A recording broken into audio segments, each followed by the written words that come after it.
When my baby was 2 months, everything went because the money he was earning, he had taken a loan so that he can go back to school. Yes. So pesa yote, it all got finished. Yes. So we didn't have anything even to eat. Get to the hospital, they did a test and they told us to get the test after 3 days. So coming after 3 days for the results, they said I have been diagnosed with rheumatoid arthritis. So I had to drink medication, yet I'm breastfeeding a baby. That was breaking me in pieces.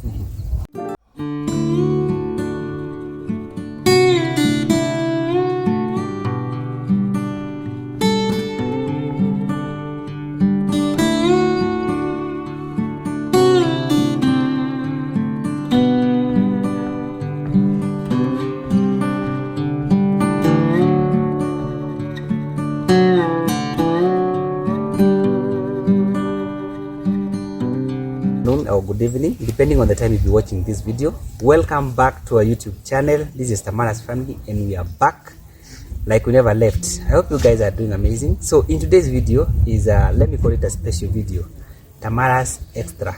You're gonna see because we are having a conversation that is going to build you, that is going to encourage you.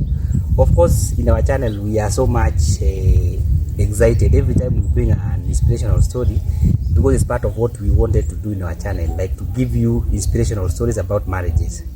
So in today's video we have special guests. We are going to have a conversation about their story, but before we get into the story, I think it's only fair that you get to know them. So that no time would you introduce just for the sake of those people who don't know you. Yes. Hi good people. We are the Mr. and Mrs. Mkubwas. Welcome to the Tamaras. Keep on supporting. We also do have a YouTube channel by the name Mr. and Mrs. Mkubwas. Yes. So Kairi also keep on subscribing, keep on supporting us. Go there. We also have inspirational stories, family stories, games, and so much. Yeah, karibu sana. Asante. Majina imepotelea kwa Mkubwas. So Mkubwas is my name from one of my names, Munene. Yeah. Yes. This is my wife. Yes. She is Susan. Yes. Yes, so we are so excited. So make sure that you go and subscribe to their channel. They are so passionate about family content. So kimbia pale, watch their videos and make sure that you share. Let's build this couple. So I'm very much interested because we are couples. I'm also married. Yes. Kuna zile challenges that you face in marriage. And the reason why I want us to go there in that line is because right now we are having so many people who are losing marriages because of maybe difficulties zenye watu wanapitiaga za kawaida. Naweza taka kujua, has it been smooth for you guys?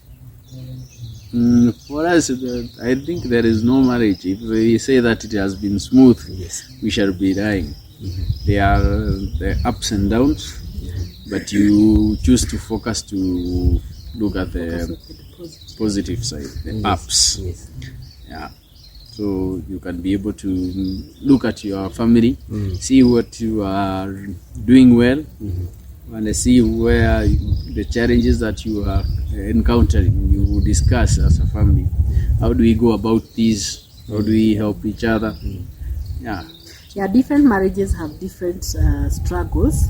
Some marriages struggle in terms of finances, others struggle in terms of in-laws, others struggle in terms of maybe their well-being as a family, their Internal health, internal issues and all that.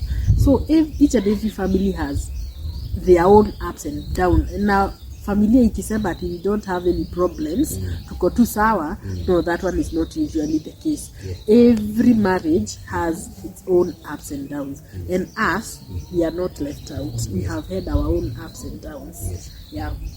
You are married, is it 8 years or 9 years? 9 years. Yeah.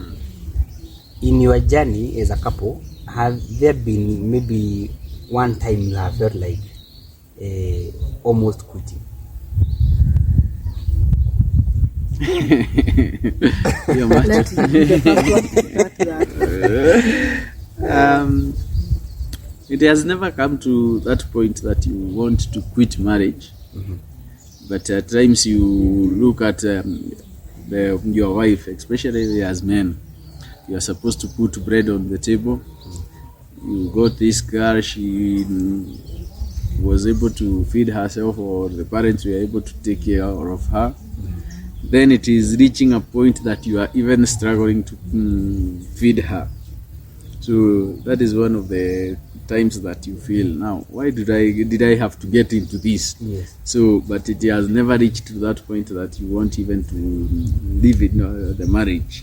But you are fighting your battles inside, especially we men.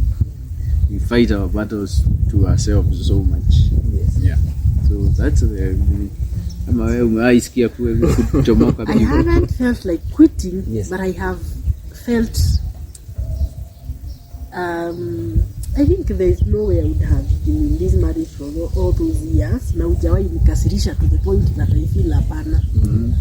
I think I need a break. You know, not quitting, but I think I've ever felt I need a break.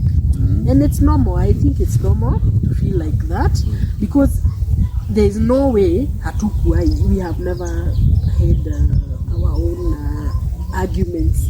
But the best thing about it is that we always sit down and talk it out.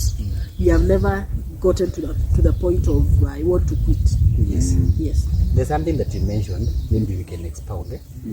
You said at some point you felt like you were not able to take care of the family, maybe because of financial reasons. How was it like for you at that point?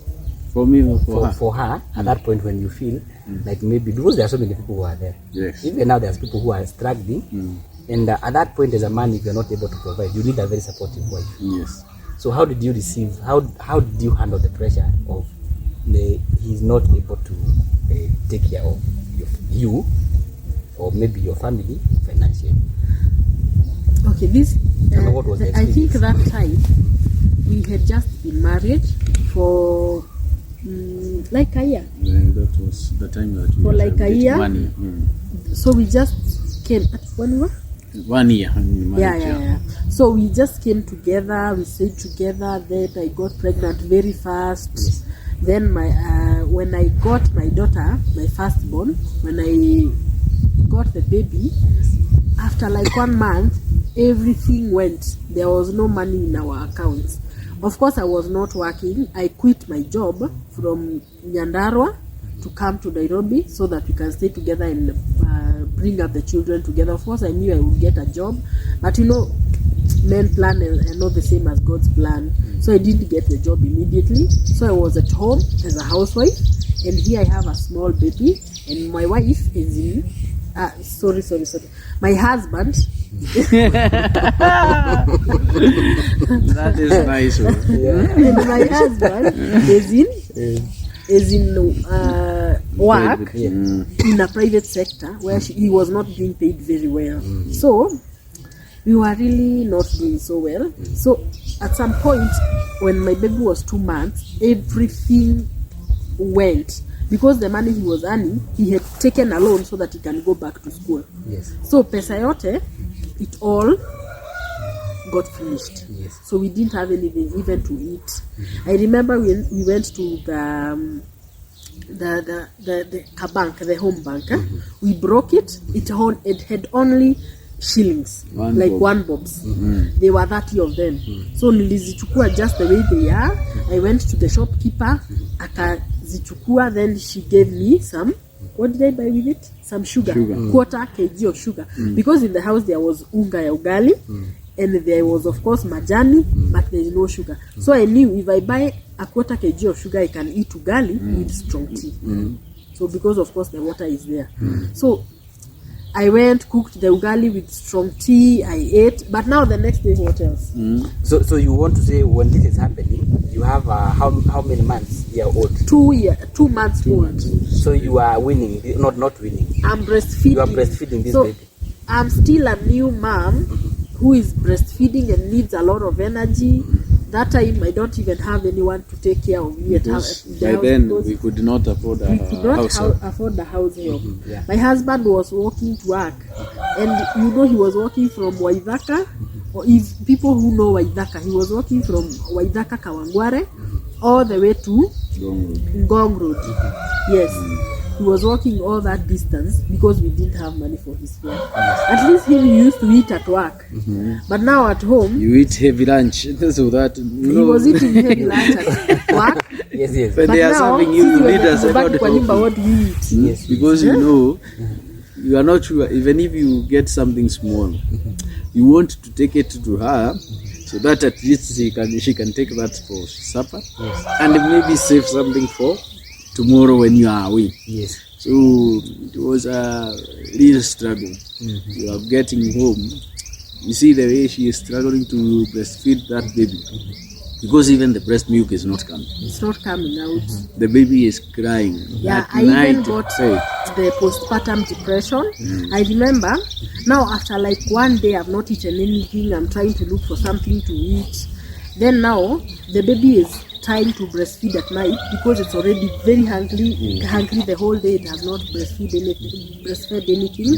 So she is suckling and I'm feeling some type of way because I have not eaten anything. So I used to just put the baby away and Aliyah, and I would not even hear her crying because there's nothing I can do. I was so depressed and I felt like, why did I even have to get married in the first place? But then, God has his own ways of making things better. Because what happened?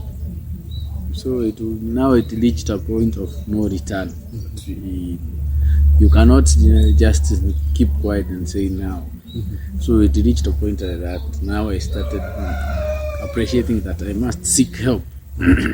So I approached one of our clients at the place I was working. Just allow me, just before we go there, how was it for you emotionally? Because I can only imagine, as a husband, there's a way you feel like the feeling that you are not able to take care of the obligations of a man. Yeah. I'm a husband and I've been there. How was it for you emotionally? It is very traumatizing, and also you are now just staying strong because you don't want again. You see, being a new husband, if men, the least thing that you want to show to your family is hopelessness. That you are now at a point that you are hopeless. There is no hope. So I would put a very strong face to her, and things will work out. By tomorrow there is somebody, there is a kadir that I'm waiting. Kakiingiana kesho tutakuwa tu. And you know very well there is nothing that you are waiting for. It is just that hope you want to build in her. But when you get out of that gate, and she always escorts me to work, even up to date. She always ensures that I have left the gate, even when I'm driving. She will open the gate for me and then wave me goodbye. So it is a culture she started. So at times I would hope to any staff bus that was correcting us. At times. So people even in the bus were saying, hey, unene wewe uliangukia. Kila siku na hii baridi unaletwa mpaka kwa barabara. So that will always give me strength that I'm coming back in the evening to be encouraged to feel that I'm loved. But again, when I'm away, at times you would go and lock yourself somewhere and you even start praying that, God, why am I going through this? So it was very emotionally disturbing. But I had now to reach a point and say, no, let me try help. So you don't want again to show your family, and that's maybe a misconception that we had, or myself had, that you just married. You don't want again to start the following week, within 1 year. You are already begging your brother, your sister for money to. So I could not share it with the family. Silence. I'm telling you, for a few days. In fact, family never knew. Maybe they are hearing for the first time. But I really used to cry. She would rock herself. You are trying to console her, but hakuna. Najua pia hata wewe unasema it is better I pour out. It is a healing process also. Yes, yes. So that's when I realized, no, I need to talk to people who, you know, again, family, they make think that because for the previous time before I was married, you see, they knew that I am doing okay. So when she comes in the picture, you don't want again to put the impression that amekuja kwa nyumba huyu amesota. So like I'm the one who has made you. Yes, yes. Because people, the third party in a marriage, you must be very careful about it. Be very careful. Yes. Because you may fight in the house, yes, and you may forgive each other. Yes. But the time that you expose that fight outside, Yes. Yes. it is very difficult for the third And party the to... perception of the third party may be totally different from what you are fighting for. Yeah. Who you are fighting about. Yes. Yeah. So I had to shield the family from the rising quarter. So I decided to go to even a point of approaching one of the clients. And she came through very much. I remember she sent me 3,000. And that money came like, I felt like now Like everything is heaven. available now. So what I did, we went to Kawangware for shopping. Bought diapers, bought a lot of unga. And by then you see the 3,000 years It was a down lot the of money. Yes. It was money that could do a lot of shopping. Yes. So we did a lot of shopping which was sufficient enough for almost a whole month. So now, in fact, I did not leave money that is for fare.